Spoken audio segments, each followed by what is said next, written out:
ఇతను ఇతను యూట్యూబర్ సిద్ధు కదా, ఆయన పోలీస్ అయినా ముగ్గురు పోవడం ఎందుకు, త్రిబుల్స్ ఎందుకు, 1800 ఫైన్ పడుతుంది అంటే నేను పిఠాపురం తాలూకా, నన్ను అంటావేంటి అనేసి అక్కడ ఉన్న సీఎంనే తిడుతున్నారు, రేవంత్ రెడ్డి గారినే తిడుతున్నారు.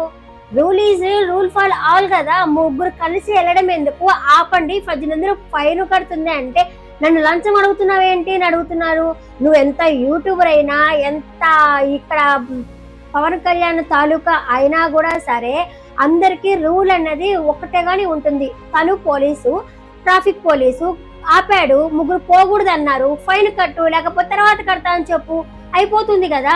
అలాంటిది నువ్వెవరు అడగడానికి, నువ్వేమన్నా నాకు పోషిస్తున్నావా, నువ్వేమన్నా నాకు తిండి పెడుతున్నావా అంటే వాళ్ళ పై ఆఫీసులో చూసుకున్నారనుకో ఆయన ఉద్యోగం పోతుంది కదా, ఆయన ఫ్యామిలీ విధిని పడుతుంది కదా. అది ఆలోచించాలి కదా. నోటికొచ్చినట్టు ఈ అబ్బాయి మాట్లాడిందే కాక ఆయన్నే దబాయిస్తున్నాడు. ఇది ఎంతవరకు న్యాయం మీరు చెప్పండి.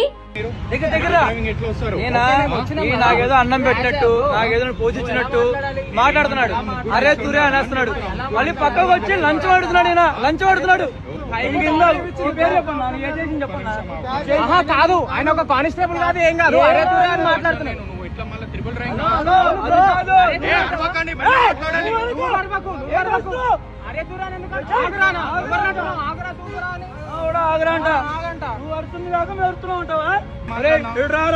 కూర్చో, నువ్వు నాకు అందం పెట్టావా, నువ్వు నాకు ఫీజు కట్టావా,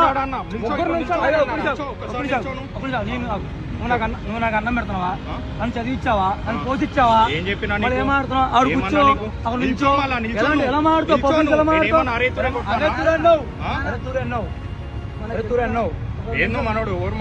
ఓవర్ మాట్లాడండి, సోషల్ మీడియాలో పెడతా, ఎక్కడ చూడు,